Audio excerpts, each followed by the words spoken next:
Enterprise TV, your one-stop shop for news, programs, human angle stories, the economy, sports, and much more. We go the extra mile to bring incredible details to you. So hop on the train now. Enterprise TV, a tradition of truth. Hello once again, and you're welcome to Homo Politicus, a social political program where we interrogate policies, politics in Nigeria. I am Olajumoke Alaude James. I never do this alone. Once again, I'm here with, well, I always say the gentleman from Rabbi, Barrister Evans Ufeli. How are you today, Evans? Thank you. Great to have you. Oh, good. Your tie is looking really nice. I think we're color coordinating. So it's great to have you once again. Today, we're discussing something very important to politics and policies in Nigeria. It's Godfatherism in Nigeria. Now, some people think that is not a big deal because of our socio-economic environment, where politics is so expensive that if you do not have a godfather, really, where are you going to? But we've also seen the bad side of it, where a sitting governor was kidnapped by his godfather because he did not, maintain their agreement. And in 2023, we're already seeing, things happening. For instance, in Port Harcourt, Rivers State, where Governor Sim Fubara, seems to be at odds with his predecessor. We've seen governors who are seeking re-election, right, who fought, let's put it mildly, their godfathers or predecessors. Let's even start from the basics, right? Why do governors become godfathers to their successors? Is that necessary? It's not necessary. The origin of Godfatherism in Nigeria dates back to almost immediately the return of the colonial masters. My goodness. If you look at our political environment, from the first political party in Nigeria that was established, the NNDP, established in 1923, you will see that even though it was not widespread, because we hadn't gotten independence then, down to the political development from that time up until the Fourth Republic, from the Fourth Republic of Obasanjo to Yar'Adua to Goodluck Jonathan, to Buhari and the rest of it. You will see, and in these units, the regions, you will see the issue of Godfatherism ranging from Anambra State, Peter Obi, Harry Obiano, the former Minister for Labour and Productivity, what's his name? When he was the governor, had issues with another one, Chimaroke Nnamani. Ngige. Ngige. Yes. Then Chimaroke Nnamani in Enugu State. Yeah. Down to many states, we have Godfatherism issues. Okay, even in Lagos State, a byproduct of Godfatherism. In Edo State, I don't know, be Lagos, so it's a byproduct of Godfatherism, where ex-governors laud it on successive governors, and they build an albatross for the citizen, which the governors on seat is completely distracted because he's being chased by his predecessor, and we have that issue all over and all over. That arrangement is political godfatherism, and the carnal anointing that brings that agreement or that system into existence is one that should be fought. The reason we have Godfatherism is tied to the fact that, politically speaking, before you can become a governor, not even a governor, a state house of assembly member or national assembly member, you need so much resources to do so. And most times, the persons whom the party chooses or who seems to be qualified are people who do not have the financial muscle to muster position. Definitely. So they go to a godfather to anoint them. In the processes of anointing, sometimes they go to shrine. We had something like Ogun State sometimes. Yes. Benga Daniel and all that, and we had those issues. So by the time they go into all these unholy alliances, they will have stained democracy and the ethos and tenet of democracy with voodoo, sometimes with greed, with all kinds of vices, human vices concocted just to cling power. The ambition and the run of play to achieve, to get politically relevant is a factor. Now, when they become governors, they want to be the man of themselves. They want to drive the state in the way and manner they have structured the administration. But a voice, sooner or later, calls and say, no, you remember I did this. There was the Amala politics. Oh, yes, in Oyo State. Yes, where they came out and said that there's an amount of money you must remit. Yes. Father every month. And all those and that is by agreement. You cannot default once you become governor. Yes, you cannot default. And most of those agreements were concocted under very terrible circumstances. My goodness. So at the end of the day, the citizens are shortchanged because the politicians would have used their destiny, their commonwealth, to concoct all this agreement. And what you have today is that Godfatherism issue playing today as we speak. Even there's issue of Godfatherism even within current between a governor and deputy. Oh my goodness. Yes, you have that I appointed you. I chose you as my deputy. Yes, so I'm your godfather. My goodness. So the deputy governor just apologized. He was even locked out of the premises of the government house. He was locked out from his own residence. And if you look at Ondo State as we speak, the deputy governor, there's an impeachment proceedings ongoing against him. Yeah. Because most state houses... He was asking where the governor is. Yeah, most state houses of assembly are an appendage of the governor. Oh, true. Very true. They are not independent. So the governor can use them to orchestrate anything. So when you look at it across the country, you have all that mismatch. Major question for me is, how did we get here? Where, because of my political selfish interests, right, I'd rather sell out my soul, the welfare of my people, and my honor, right, yes, to a political godfather, to the extent that, you know, a sitting governor can be kidnapped, right? A sitting governor can be tear gassed, be shot at. Remember? Locked out. Yes. You know, to the extent that a sitting governor can be told by his predecessor that unless and until the political party chooses you, you cannot even stand for primaries, yes, to be re-elected. Yeah, we get told Fubara that he had the power to stop him then before he became an emerge and all that. So you see that sometimes the factor that leads to Godfatherism is not just the incoming governor. It's also the fact that the outgoing governor needed someone that would close his track. Okay, so it's two ways. It's value, that there's an exchange of value in terms of you have to protect me. Look at what Fubara said 2 days ago. Yeah. He said, you cannot fight me. Remember, I was your Attorney General. No, I remember I was your Accountant General.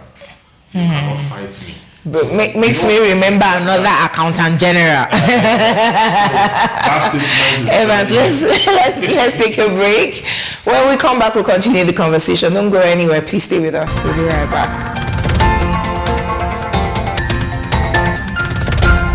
Welcome back. It's still Homo Politicus, and today we're interrogating Godfatherism in Nigerian politics. So before we went on break, I said we need to also interrogate how the godfathers, right, and their selfish interest impacts on policies and the welfare of the people. Taking an instance from what happened in Imo State currently, yes, where it was supposed to be a political protest. It wasn't supposed to be a political protest, but the governor is seeking re-election in a few weeks' time, And it seemed like if I allow this happen in my state, it will get a political undertone. And therefore, the resources of the states, the police, were used against the people. And the NLC president was armed. I mean, how did we get here?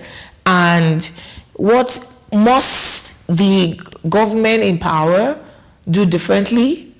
And what must we, the people, because eventually we employ them, what do we do also differently? Yeah, the Imo State government had issued a statement that they were not involved in what happened to the NLC president.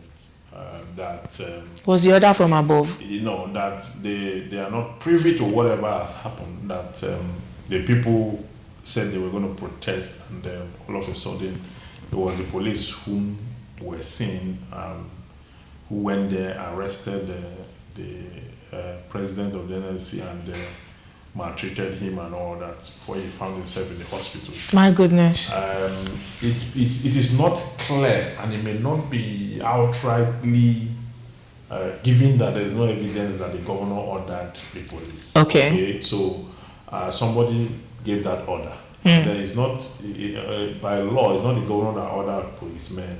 It has to be the commissioner. But under our political setting, we have seen situations where the governor order policemen to do mischief. Well, in this case, since it's not very clear, we cannot categorically say so. But this is not unconnected, my opinion now. Okay. This is not unconnected to politics because the circumstances under which Joe Ajero was manhandled smacks of influence. My goodness. Yes, it smacks of influence because first, somebody made that order, okay, and now this is the acid test for the new IGP, who should, as a matter of necessity, ensure that there's proper investigation into this matter. Who gave the order? Why was it taken to an unknown destination? Why was he maltreated and assaulted up until when he found himself in the hospital? Protest under our law is guaranteed. Protest is part of democracy, and there's no part in our law that say you must take permission from the police before you can protest, because it's a fundamental right. No, but sorry to disrupt your line of thought, but we've seen the police over and over and over again use protecting the population, right, to deny protesters the authority to protest, particularly when they're gathering on social media and we already know that, oh, you want to do this. We saw it happen with Mubad. There was supposed to be a protest at Muriokonla in Lagos, and the commissioner of police called the spearhead, which is why the NSAS protest happened organically. That once there is a head, they will just pick you up and threaten you. Remember Two-Face? Yes. This particular Mubad's case. Yes. The procession ended at the Okola's Park, Park. Yes. And then some citizens moved from there to Lekki Gate to start a fresh arrangement. So the police struck. Because that place has a history. It has a history from 2020. Yes, it has a history. And that history is very fresh and memorable. It's nostalgic. You see, those citizens who went there, they went there on their own volition to continue what the procession should be, but the police struck immediately because they knew that again they will never allow anyone gather at the Lekki Toll Gate again. Honestly, that's what I'm saying. There was time I went there. I wanted to shoot poetry for the fallen heroes. We were not allowed. In fact, the moment we mounted cameras. 4 policemen came up on different and they came menacing. They are now very sensitive. And I put my caricature, as I'm a lawyer, I just want to shoot a kind of a poem here. They say, no, I can't, that I can go somewhere else, they can give me somewhere else to do it. Now, why don't I even do it inside the boat in the water? They showed me somewhere. I said, the script is not... It's not inside water. It's not structured that way. We are talking about falling heroes inside here. And all. I said, no, I'm going to create this, and it started even bleeding at some point. They were very professional. That no, it may create a reminder, uprising and all that. Eventually, I did it, but I'm not there. You have to improvise. So what I'm trying to say is that by our laws, the Court of Appeal have given that judgment, which was not appealed against, that plethora of cases that you don't need police permits to protest. You don't need it because it's a right that is fundamental. Okay, sir. Captured in Chapter 4 of the Constitution, and that right is inalienable. Okay. You cannot erase it. Okay. So it's our right to so do. So when the police now decide, because this one was not even a violent protest, this one is even a civil servant. What were they asking for? Yeah, that the governor is organizing fundraising, for his re-election, whereas he's owing salaries. He has not paid salaries of workers, and the workers had, because of the union, they have a president at the center. The president came down to the state in solidarity with his subjects, so that have not, or his colleagues, if you want, if you may, yes, that have not been paid. That have not been paid. Okay, at the center they are even saying increase our money. That one they are even being paid regularly. Here there is in part of it must have been part of the country where their colleagues are. They have not paid. What do you? There's a divergence. What do you of a leader?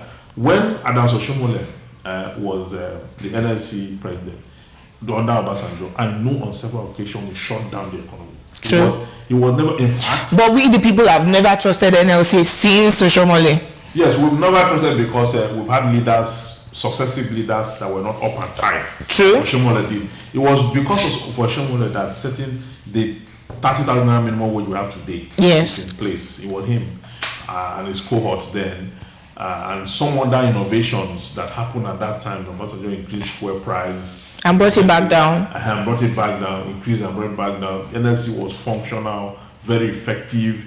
There were issues of even infrastructure that they protested against, that we had all that. And they were able to push forth. They have made a lot of impact in this economy.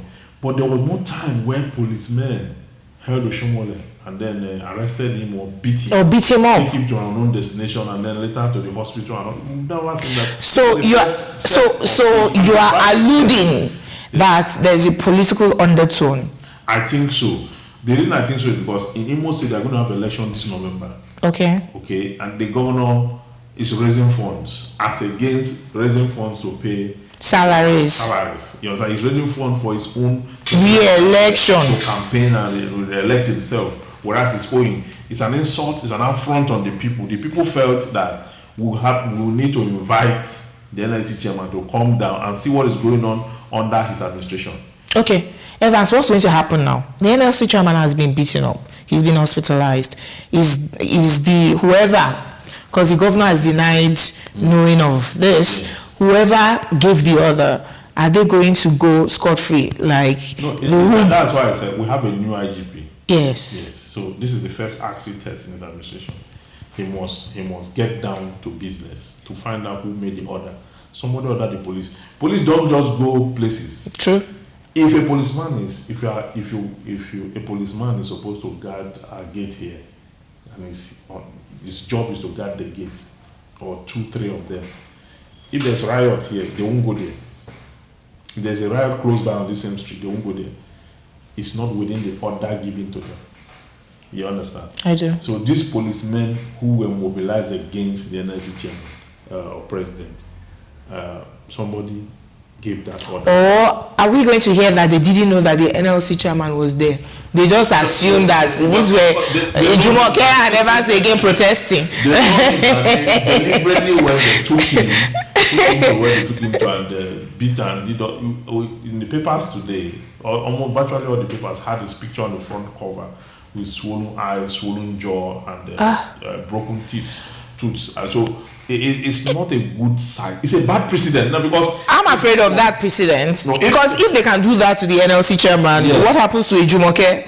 And if this one pass, there's going to be another beating of another NLC chairman that's come, because if the first one happened and the police did not investigate and they did not try or that do only try against those who carry out that act, so they will do more. So tell us, on this particular issue, what do the people do, and generally what do the people do against Godfatherism and its negative impact on us? Yeah, the people should fight against it. In as much as the people may not have the money to donate to politicians, whoever come to protest, whoever come to campaign to the people should be able to give them come into agreement with them. That with the influence of these things I'm saying are very idealistic and philosophical. I was going to say, are they realistic? Under our ancestors. I'm saying that. So you and I now we'll tell the next governor that we want you to do this, we want you to do that. He will get into power. Look at, I personally believe, right, that Nigeria should never give any governor the ability to come back. Why? Because once they come, the governor I don't like an Ambode, for example, should come back for me because he's the best governor. Once they come back, I have a governor that I have named the briefcase carrier for the president. He should just abandon the work. All the roads are bad. Roads are bad. No, nothing. So just because he's now doing his second term. Do you get what I mean? That's why. But during the first term, they do some mago, make it seem like they're working. It's a bait to get re-elected. So when they are elected, the second time will just be, they will not even stay in the state. They will okay. Evans, we need to go. Final word on Godfatherism in Nigeria. Well, I think Nigerians should ensure that as much as they can, let us not all conclude here that we cannot collectively disband Godfatherism. Okay. We can have an agreement in principle to say that even if you are instrumental to my becoming a governor, I should have a mind of my own. And a mind of my own should be to serve the people as against serving you as a godfather. What of, because I mean, on Homo Politicals we discuss solutions. What of we the people ensuring that whoever, well, this may be idealistic in that it's the political parties who choose their candidates. But I was going to mention crowdfunding a participant, a candidate. That's when we have independent candidates. Again, I assume that when the electoral reforms happened in 2022, that it was going to be one of the things that were going to be a result. It did not pass. It didn't pass. Yes, okay. So would lawyers encourage that we strive for that? That of independent candidacy? We should have independent candidates who can come and contest even though they are not sponsored by a political party. We have that in France, and it worked for the current president. He was an independent candidate. He won the election before he joined the political party. So we can't replicate that. But I know that gradually our democracy will grow to the level where we have independent candidates. I always ask the question, and it's my personal opinion, that is democracy working for Africa? Because I look at Nigeria and it seems like our elected officials are monarchs. Maybe we should go back to the days of monarchy where nobody questions the governor or the president and they can do whatever they like. But remember, even in the days of the monarchy, there was always a council of kings who held all the monarchs accountable. Well, that's been our conversation today, Godfatherism in Nigeria. We, the people, must fund the candidates that we want to see, stand by them, ask the state and the National Assembly to uphold democracy the way we have agreed in the Constitution to have it in Nigeria, and ensure that nobody, even if it's an Evans or a Jumoke, is beaten recklessly, because, we have a right to protest, and lack of governance is not part of our rights in Nigeria. Again, Barrister Evans Ufeli from Rabbi. Yes. Thank you for joining us on this conversation. Thank you very much. We look forward to seeing you next time. Thank you for joining us. We will be back next week. Once again, I am Olajumoke Alaode James. Bye for now. Enterprise TV, your one-stop shop for news, programs, human angle stories, the economy, sports, and much more. We go the extra mile to bring incredible details to you. So hop on the train now. Enterprise TV, a tradition of truth.